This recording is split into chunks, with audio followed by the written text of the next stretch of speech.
Hello, everyone, and welcome to Moxie Bets, presented by Caesar Sportsbook. I'm Katie Mox, and today we are recapping UFC 302 and NBA Finals with our guy, Mr. Monday himself, Danny Brasco. Thanks for joining us today. I see you're wearing a Yankees hat. As sad as people are about the Rangers, there is hope in New York. I know. Look, I mean, also, I'm such a fair weather hockey fan. I'm only a Rangers fan, invested Rangers fan when they're in the playoffs. Yeah. So, a lot of hockey fans will say that New York hockey fans are, which is not untrue. But yes, we have the Yankees who look absolutely amazing. I know we had to do it to your Bay Area San Francisco Giants, but man, Juan Soto, baby, this club looks fantastic. Fantastic. And you know what? Baseball's more fun, I think, when the Yankees are doing well. I call me a sucker. I do like the big market teams, and I love New York in general. So, all right, so let's move on. So we had Minty Betts on from UFC Fight Pass, and she gave us her picks ahead of UFC 302. But I wanted to get you on here to kind of recap and talk through some of these fights, because when it comes to UFC, I always want to get your input on this, Danny. I always want to know how you feel about it. So let's start with the lightweight title fights. You had Islam Makhachev, his fourth round submission of Dustin Poirier. One, what did you have in this fight? Was there anything that happened that was unexpected to you? I think Poirier gave maybe a better fight than, I don't want to say a lot of people expected, because a lot of people backed him as a big underdog. He's got that dog in him. I mean, we knew Poirier was going to fight for his life, and sort of his last shot at greatness and that title. He may now be, potentially, might have been his last fight ever in his career, story. Right. So I was expecting, I did bet Islam Makhachev by submission at plus 100, but I also took a small sprinkle on Poirier by KO at plus 700 because I figured those were the two most likely outcomes, right? And Poirier, in the fourth round, cracked Islam, broke his nose. I mean, they were both bloodied up. And in that fifth round, in a crazy scramble, Islam jumped the neck, found the Darce choke, and Poirier even went out at the very end. So it was an epic fight. Poirier gave us a great one. It was a classic. And I think he fought harder than gave Islam a harder fight than he might have expected. Well, you set me up perfectly to plug your other podcast, the Darce podcast, the Darce Choke there. You can catch Danny on that ahead of every big UFC fight. So you mentioned Poirier and how this potentially could be his last fight. Do you expect him back in the Octagon? I was watching some stuff over the weekend, and some people were like, look, what else is there to do? He's one of the greatest UFC fighters of all time. He beat Conor McGregor, right? Back to back. He's done all, what would even be next for him? What do you think could get him back in the Octagon? That's exactly what I was going to say. What fight would he take next? He kind of, it's gold or nothing for him. He wants that title to cement his legacy. It's cemented in my book. I mean, he's one of my favorite fighters of all time. I wish that he could have tasted glory there, but the only picture I see him returning for another fight, because he said he's got a little girl, right? You see how much he was doing for his daughter, even at the end of the fight. Daddy's okay, daddy's okay. He was being so positive, beat up, just lost his biggest shot of his career ever, and he's, hey, look, baby, I'm high-fiving, the fans. It's all he was doing such an effort to be. I don't know that I would take my daughter to see that. Yeah, I mean, it's a fight life, right? It's a different culture, families that are built up in that life. But in any case, the only I guess reality where I see him returning is for a massive payday. Maybe in some crazy world, I don't see it happening. Yeah. McGregor 3, McGregor tries to get his revenge, or a BMF situation with a Holloway or some epic kind of crazy fight, not for the title, but unlikely he returns, it looks like, and that makes me sad. And will he be one of the greatest fighters to never win that title? Absolutely. Allen Iverson comparison in basketball. One of the greatest to never get one. Yeah. Oof. And you know what? That's always, unfortunately, for a lot of these great players, that's always a knock against them, is winning the championship, whether it's a team sport or an individual sport. It's so hard to win. You can still be one of the greatest of all times and not have one of those. Let's move on to the middleweight fight. Sean Strickland wins by a split decision over Paolo Costa. How did you bet this fight? Were you on the right side or the wrong side of this split decision? So I was on the both, actually, Katie, because it saved me and actually won me a long shot bet. But I was on Paolo Costa to win, so I lost that side. And credit to Minty, I saw she was on Strickland by decision. That was the right play in the end. I had it going the distance as well, and Strickland's style was just too confusing. He's so tricky and such a puzzle to figure out on the feet. I thought Costa would be moving forward more, and that usually is the way you can beat Strickland, if you make him back up and him be the one on his back foot. But Costa was unable to do that, just stayed in his face with those front kicks and that jab, and he won a decision. But one judge, Katie, gave Costa 4 rounds. That judge gave Costa winning the fight by 4 rounds. The other judges gave Strickland all 4 or 5 rounds. So it was a massive discrepancy on the other side. And I also took Paolo Costa plus 5.5. You can take spread betting in the UFC, and it goes on the basis of the judges' combined scorecards. That scorecard, giving it so wide to Paolo Costa, saved the spread. It cashed it by the hook, and it won me a $10 bet that cashed for $600. So that was pretty cool. That's really cool. I would love to spend $10 and get 600 in return on something like that. So yeah, and you know, whenever those things happen, it's either a bad beat or you make a lot of money off of something. I will say that judge Dave Torelli, in the first fight of the night, he scored the bout 29-28 for a fighter that clearly lost every round, and then in the co-main scores 4 rounds to 1 for Costa, a guy that clearly lost. You could maybe make a case for 1 or 2 rounds for him. So Dave Torelli, you're under investigation. I'm calling you. I was going to say, do you think that I mean, clearly there's got to be some rumors about him rigging the fights or these decisions or something. I mean, hard to prove, and we'll see. But yeah, if he's under investigation, that will be interesting. When you see decisions like that, and everyone in the MMA world, 99% of people don't understand it, then what's left to think, right? So yeah, investigate. Investigate. Do you expect Strickland to get a title shot next? He said that he's waiting for one no matter what, which surprised me a little bit because I didn't see him as this guy who like chased gold, right? That like wanted the champion. He kind of said that earlier in his career that he's just a fighter, right? He's obsessed with fighting and blood and guts, and he never did it to wrap it. He's a savage, and he said he never wanted to do it to wrap the belt around his waist. But all of a sudden, that's his main goal. I think he's making a ton of money and realizing with the championship comes a lot of great things in your life. So he's refusing to fight anyone unless it's for UFC gold, and he's earned it, to be honest. What a great performance. He's one of the toughest puzzles to figure out. He's going to have to wait a little bit because Dricus beat him already.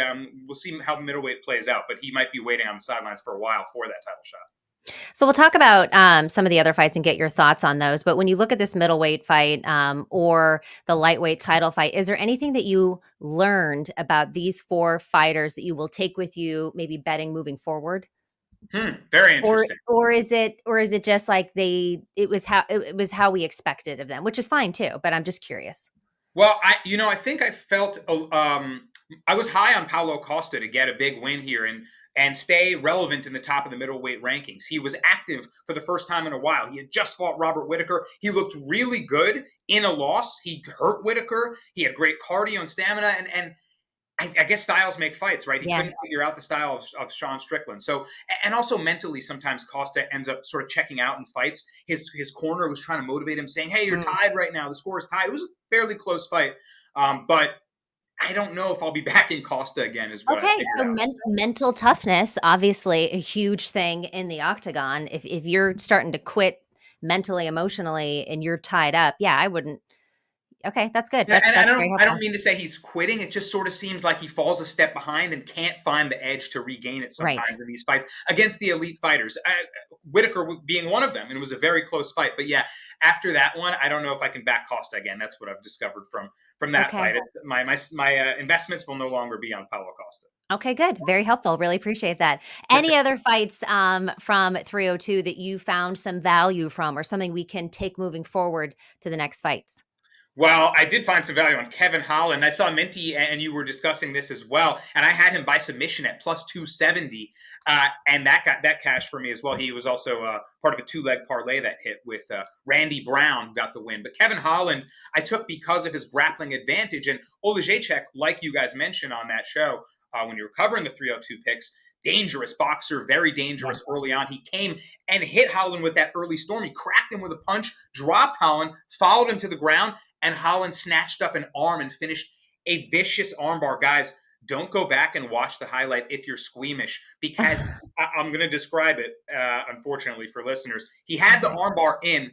Olejniczak refused to tap. Holland looked at the referee and said, "He's not tapping. I'm going to do it." And he was he broke his arm. He broke his arm badly, and he So why still didn't, wouldn't you just tap? because these fighters are warriors. They Yeah. won't give up, and they're going to make you do it. Katie, he didn't even tap after his arm was broken. The referee stepped in and said, "Your arm's broken. I'm forced to stop the fight. It's out." I'm looking at it, out of place, and Holland wins with a nasty, vicious armbar. Don't go back and watch it if you're Oof. squeamish. Okay, good. Yeah, good to know. I will not be going back and watching that one. All right, we would be remiss if we didn't discuss Conor McGregor and his return back to the Octagon versus Michael Chandler on June 29th, UFC 303. Any early leans on McGregor's return? When we talked to Minty last week, she's just like, you don't know what to expect. And the last few fights where you've had this comeback, a lot of times these fighters, they're just not what they used to be. They're not in the form that they were when they were fighting competitively and winning regularly. And it's, by the way, I mean, I'm on social media. I've seen what Conor McGregor's been up to. He looks a little unserious when it comes to his training. What are your thoughts, early leans on this one? Yeah, it's really tough to know what's going to happen here. I've been skeptical that this fight even happens at all. Like, amidst Oh. all the, I mean, McGregor talks a lot of hype, but he builds up fights or announces things on social media that are unofficial, and then they fall out, and then an injury Mm. occurs, or Mhm. he wants a bigger payday or a contract dispute, or whatever, what have you. I don't trust that this fight even happens still. Okay. After a press conference was just postponed today, in Dublin, event canceled. That was going to be big attendance from Irish fans. So I remain skeptical. Yeah. But that being said, as you said, Conor McGregor on social media, he said he was doing a promotion for his forged Irish stout, and he was about to take a sip, Katie, and he was like, "Oh wait, like I can't do it. Like I've been off this stuff for the last 10 weeks, yada yada, for my camp." But then we see a video emerge of like him in a club, seemingly with like a vodka cranberry. He looks Drinking hammered it off with of his wife's chest. his wife Yes. and him are licking each other's bodies. It's like intense club night situation there. So some people are saying, "No, he's pulling a Ryan Garcia. It's a fake. He's going to make Yeah. everyone." I don't know about all that. At this point, I'll tell you this much: Michael Chandler is one of the most serious, dedicated guys in the business. He's training, and he's been training. So if you want to base it off who I think's working harder, I'm going to lean Michael Chandler right now to maybe be able to Yeah. last and be tougher if they do match up, and give Conor McGregor a tough fight that maybe he wilts for in the end. So I don't know. Yeah. But also, Katie, I'll give one more doubt. USADA and UFC are no longer together. It's the drug testing agency that has split with the UFC pretty much over Conor Ooh. McGregor exclusively, because they wanted to bypass certain standards to be able to make him fight sooner and fight quicker. And because of those standards, they've now split. It would be a massive controversy if this happened in Yeah. the NFL or the MLB or another drug testing organization. But the UFC kind of just does what it will. Yeah, So have McGregor they with picked up a different company then? I mean, they've clearly still have to drug test. Are they no longer drug testing them? No, they are, but it just seems like McGregor and a lot of fighters without USADA seemingly have more leniency and potential to get away with other certain supplements or substances. I'm not saying it's Ah. happening, but I'm saying it's very possible and could be happening. Okay, that's interesting. I do have to ask you one thing because I know that you're also pretty big in the boxing world. The Mike Tyson Jake Paul, I believe, fight, and Mike Tyson got sick on a plane, and that's been canceled. Any thoughts on that? Katie, the fight's been postponed because his ulcers flared up. He's 58. Why are we What are we stop the doing? fight? What are we Stop the doing? fight. What are we doing here as a society? Stop the fight. All right, so I mean, it is stopped, right? Or do you think there's a potential that yeah, I mean, I ulcers, being punched in the stomach doesn't feel like good idea. I honestly, if I think it will still happen, because I think the payday is too Money. big to pass up, Yeah. and yeah, I think Tyson wants it real bad too. I think he wants this big payday too. He's doing a lot of business ventures and entrepreneurship, and I think he's just still trying to make his money. I'm not sure where his finances are, but I think he wants the Jake Paul payday. So it might still Did happen, but you it's scary. did you watch the documentary on Oscar De La Hoya and how he started his own promotions company? And if you haven't seen it, it's actually extremely I I interesting. know a lot about De La Hoya. I haven't seen that Yeah. documentary, but I imagine it's very revealing. He's quite the character himself. Very revealing. Him as a boxer, and then also when he started his own promotions company and started doing all the big fights. And yeah, there's just so much money in boxing for one fight, just a ridiculous payday that it would be hard to turn it down. But we're going to take a quick break here. When we come back, we're talking NBA Finals picks and preview with our guy, Danny Brasco. Don't go anywhere. Why should you bet with Caesars Sportsbook? 2 words, Caesars Rewards. Every bet brings you closer to the type of benefits only Caesars can offer. Hotel stays, VIP experiences, sports and concert tickets, and more. It's not just an app, it's an empire. Back here on Moxie Bets, presented by Caesars Sportsbook, and we are here with Danny Brasco.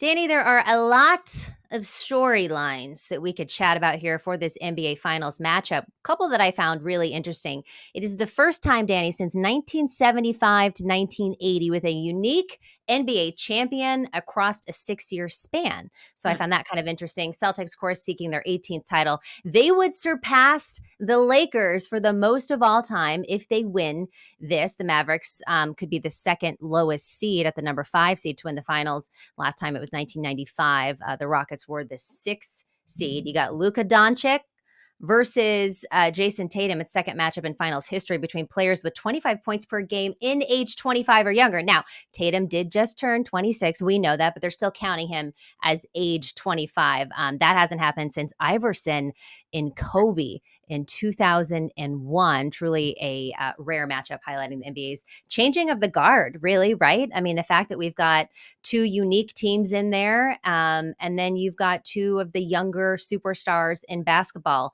I don't think any of us are surprised to see the Celtics here. A lot of people thought that the Celtics were the best team in the East, potentially best team in the NBA. Certainly their regular season record reflected that. Are you surprised to see the Mavs here?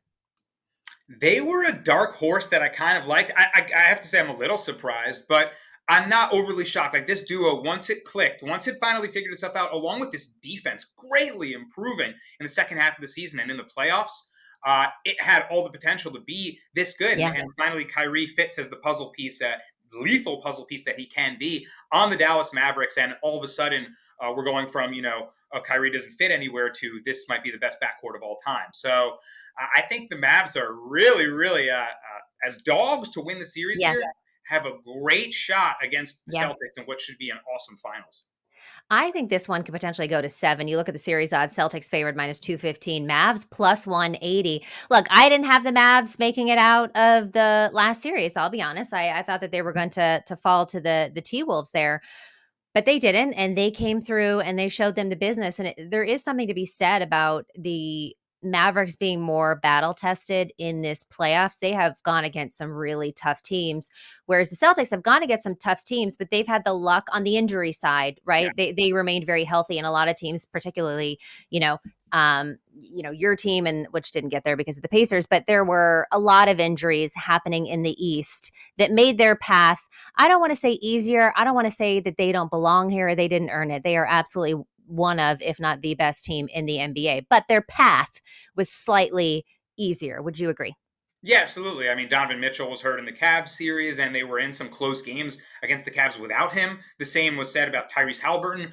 Pacers should have won a game in which they didn't have their best player. So, despite the Celtics being pretty dominant throughout this series, they've left some question marks on the table. Like their defense, that was damn good in the regular season, looks very beatable in the playoffs. So they're just kind of getting into shootouts and winning and outscoring teams with the 3 ball, which we know there can be, very, very potent from outside. So it's a dangerous way to play playoff games, though. And I don't know, Katie. I've had some question marks about them because of that, and they're kind of odd performances and weirdly. Well, they're also not covering big spreads, I'll say.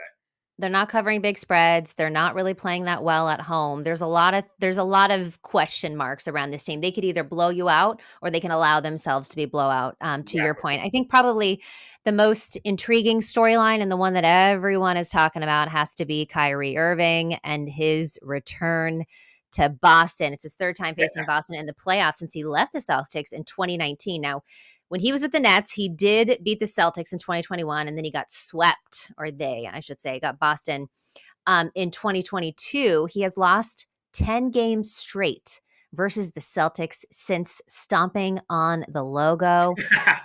And look, there's no love lost with Boston fans. They hate him. I don't even think that's so crazy to say that he is not well received or liked in Boston. How do you think Kyrie fares in this series? Or do you think we're going to see like vintage Kyrie and he's going to hand him the business? Or do you think he buckles under this very intense pressure? I think he definitely goes for it. Like I was looking at, I love that you mentioned the stomping of the logo because look, I don't really particularly like Kyrie either. He's questionable some of his personal choices and beliefs, Yeah. but the player you can't deny is a fantastic No. basketball player. And if you're going to make me try to like you, go ahead and stomp on a Boston logo. I like that as a New Yorker. I do. I was looking at his box score in the two games that the Mavericks played the Celtics this season. And although he didn't have particularly light it up, he took a lot of shots. He took 20 plus Yeah. shots in both of those games. Okay. I think he really wants to go for it. So although he went under his points total, I believe in those games, he had like 19, 23. He was taking threes. He didn't shoot that efficiently, but I think he really wants revenge against the Celtics and to put up buckets. So I'm Yeah. going to look for him to be active. And I don't think he'll fold under the pressure. I think whether they're going in or not, he's going to be aggressive. Yeah, and you already alluded to this. Celtics and Mavericks top 2 in 3-point attempts during the regular season. Both of these guys, both these teams can drain some threes. When we look at the star players, right, from both teams, you got Jaylen Brown, who won the Eastern Conference Finals MVP. A lot of people thought that it was going to be Tatum, but it was hard to argue, specifically in the last couple games, that Jaylen Brown was the best there. So you got Kyrie and Luka on one side. You got Brown and Tatum on the other side. Which duo do you trust more? And that was crazy. I believe Tatum was minus 1,100 to win Eastern Conference Finals MVP, and Brown won it. But if we're talking duos, who do I trust more? Yeah. I trust Kyrie and Luka more, if Yeah. you can believe it. And I can believe it. yeah, right. I think number one, it's because Luka Doncic is probably the best player in the world right now. The way he just Mhm. controls the half court and does everything at such a measured pace, his play style is a chess game to watch that's happening almost in slow motion before your eyes that you can't do anything about.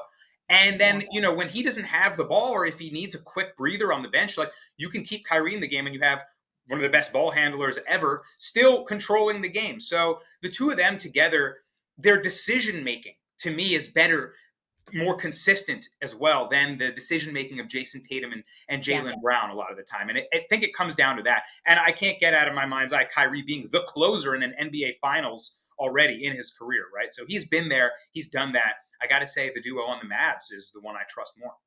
I couldn't agree. Well, first of all, because we've seen Jason Tatum in an NBA Finals before, and we've seen him kind of fall apart. Now he was younger then. I do argue that his playoffs have been better this year than in the past few years. He hasn't really had as many dud games, but I still. You got to prove that to me. All right, so let's talk about MVP for the finals here. And I've already look. I do think that the Celtics might win this one. I think it goes to 7, but I'm going to give the edge to the Celtics. But when it comes to the MVP, I'm not going to take a Celtics player because they're just so deep, right, on their bench. You look, it could be Brown, it could be Tatum. So I'm going to stray off of that. And I'm just going to go the best player in the league and on the court, and that is Luka Doncic. Because if the Mavericks are going to win this, they cannot do it without Luka. If the Celtics win it, they could do it with multiple guys. So that's my dumbed down way of saying I like Luka plus 195. Wow, curious. I mean, look, first of all, I gotta say I agree. I'm taking Luka Yeah. plus 195 as well, but I'd like the Mavs to win the series. I don't think typically they don't give the MVP to the player on the losing team. But I mean, it would be wild. I don't think they've ever done that. That would be No, wild. but I just think that there's the value of picking a Celtics player. It's just harder because they Right. have a deeper roster. They have more stars. And It could also, be Brown, it could be Tatum, but if the Mavs win, it's Luka.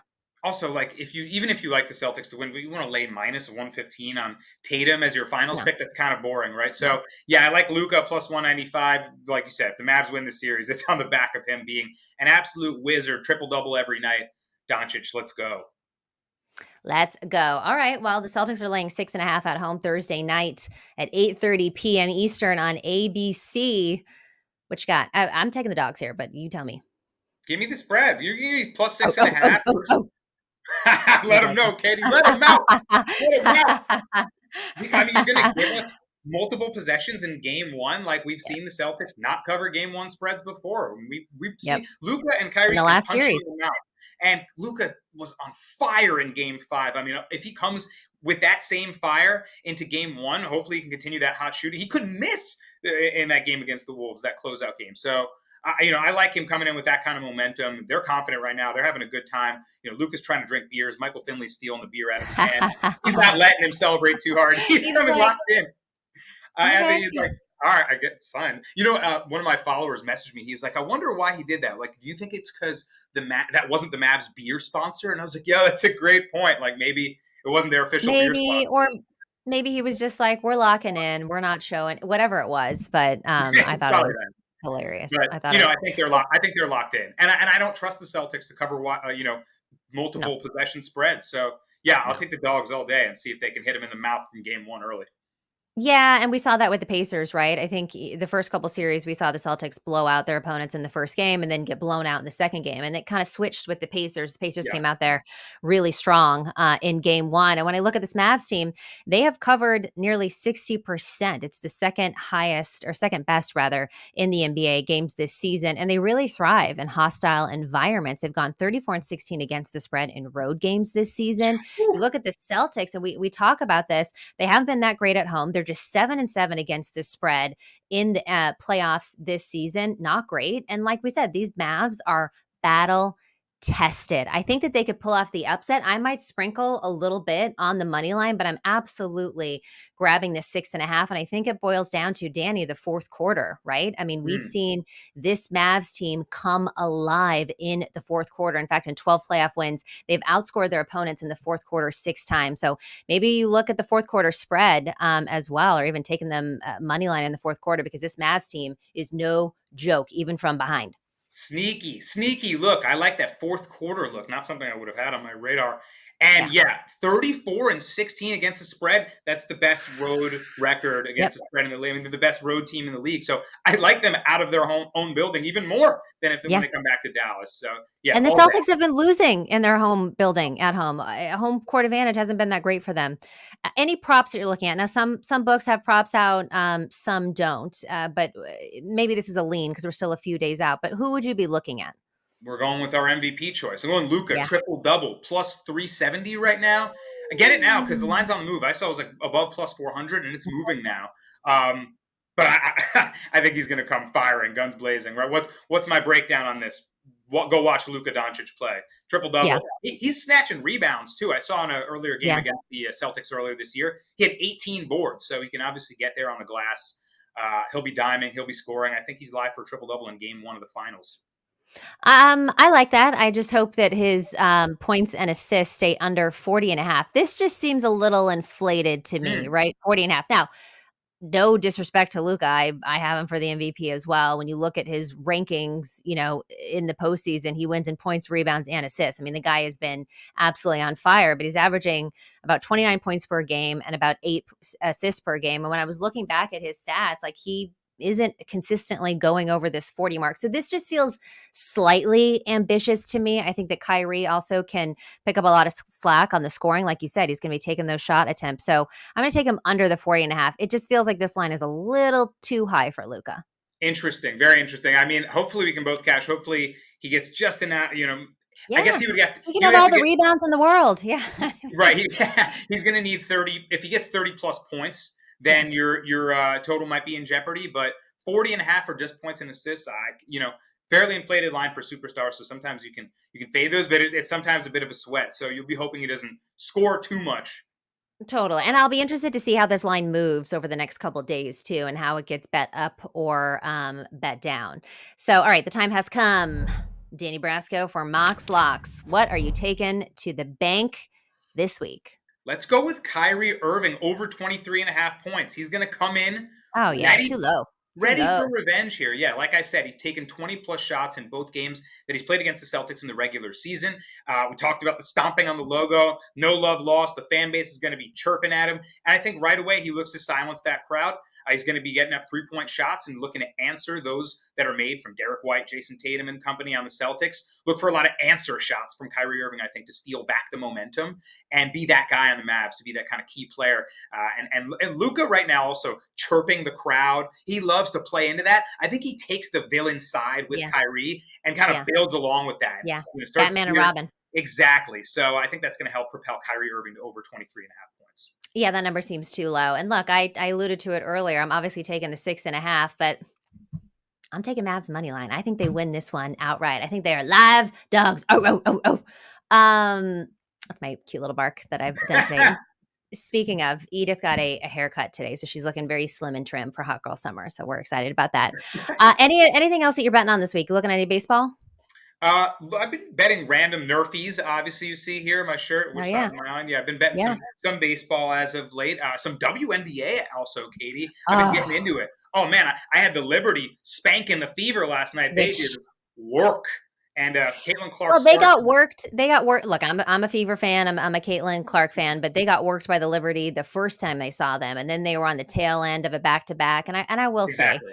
yeah, but yeah, no, the Liberty are no joke. Sabrina is ridiculous. The defense they held Caitlin Clark to the lowest points that she scored all season long. So Katie, the Liberty are legit. she dropped three. I took Fever team total under 67.5 too, because like you Ooh, said, on a back-to-back against a yeah, team that had already worked them before, like it's been a rough go to start Caitlin yeah, Clark's career. I feel a little bad because it's she's brand new. She's got to develop. She's playing at a yeah. much higher level, and every single game is under a microscope. Like you drop 3 points, and people are really going to be on your back and say, "Why are you getting these endorsements and all this acclaim?" And she's so young, and it's so early, but she clearly has talent. She's just very green. Like she has all the skill and ability. She's just like Mhm. her decision making isn't all there, and she's forcing a lot. And I think she might feel the need to force it a little bit too, to She's back on up the a worst hit. team. She's on And, one of the worst teams in the WNBA. and I was going to say, She's a she ain't star getting no player love. herself. And She is. here's the thing with the I've been watching, I got the league pass. I'm watching the WNBA, which by the way,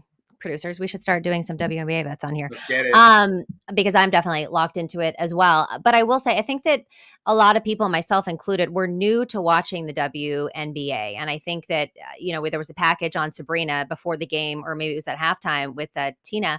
And she said too, she was like, I got worked for 2 years. But unfortunately, a lot of this audience wasn't watching when Sabrina, who was also a number one overall, got her, for lack of a better word, ass handed to her every single night for 2 years until Yeah. she came out of it. But now there's so much focus on Caitlin Clark. But we do have to remember she's on the worst team. She's not getting a lot of support from her teammates, but she's doing fine. She dropped 30 the other night, like they've squeaked out 2 wins so far. Like she'll get there. And I do think that this conversation that's going on now, a lot of it is rooted in, there's two sides. We're a country divided on the Caitlin Clark situation. But hey, it's good for the W because everybody's talking about it and everybody wants to tune in.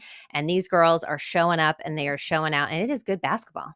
Yeah, it's definitely unfair to her because it's not like she asked to be the one to be like the No, she face didn't of want to the. be the savior. She just wants to ball. Right. And this is like a league that's been trying to blow up and gain, marketability and revenue and increase player pay. And finally, it's this, I think also race has something to do with it, that it's a white girl in a predominantly black league that's supposed to be the face of the league here. And they're looking at her play and on the worst team and they're saying, what for? Look at, this chick's putting up 3 points Yeah. a game. So, it's not fair because she's so young and she has the talent, but it's also that she's held to this, like, you should be a superstar on day one standard. But like Yeah. we're gonna complain that she's bringing eyes, and I wasn't betting on the WNBA before Right. she came, right? Like there's so much No. more attention on it, and that's going to ultimately be good for everyone. So just because her team has a charter plane and yours doesn't yet, it doesn't mean that your equity in this league won't be raised too. So I think players But are I, missing the long term benefit from everything. right. But I also think that we need to be careful. And I'm not saying on what you just said, but things like what Charles Barkley said. Let's stop talking about Caitlin Clark as the savior because, Right. like you said, she didn't ask for this. It's her dream to play in the WNBA. She was drafted number one overall. She became a phenom in college, and then she got put in this position. These girls don't have to be grateful to her. They don't have to kiss her feet. They don't have to go easy on her. None of those things. Yes, treat her like a competitor. You should be afraid of her. You should double team her. You should say, you're not going to embarrass me today, and I'm going to give you everything that I got. Absolutely. But this narrative that's floating around that everyone should just be so happy that Caitlin Clark exists is what fuels a lot of this negativity. So everyone just relax and let the girls play and keep watching. And let Danny, thank you. Yeah, and sorry. keep watching. Exactly. And That's the keep point. watching. Like who said, whether you watched, whether you loved or hated, you watched. Like just Yeah. keep watching. And you know what? And like I said, I was late tuning into the NHL Western Conference Finals last night because I was watching the Fever get their ass kicked by the Liberty. It wasn't even a good game, but I was locked into it. I'm like, oh yeah, I forgot that, hockey's on right now. So Yeah. that's big for me because normally, this is my first season of watching the WNBA. Also, y'all stop gatekeeping the WNBA. Okay. We get it. You watched for years on end. Everybody's tuned in now. We all like it. Relax. Sports are for everybody. On that note, Danny Brasco, thank you so much for joining us today. You can follow him at Brasco Bets and his podcast, The Darce. Make sure you keep it locked with him on Sportsline as well for all of your UFC and just betting in general needs. My guy is a shark. This has been Moxie Bets presented by Caesar Sportsbook. Don't forget to follow us on social as well at Moxie Bets. We'll see you next time.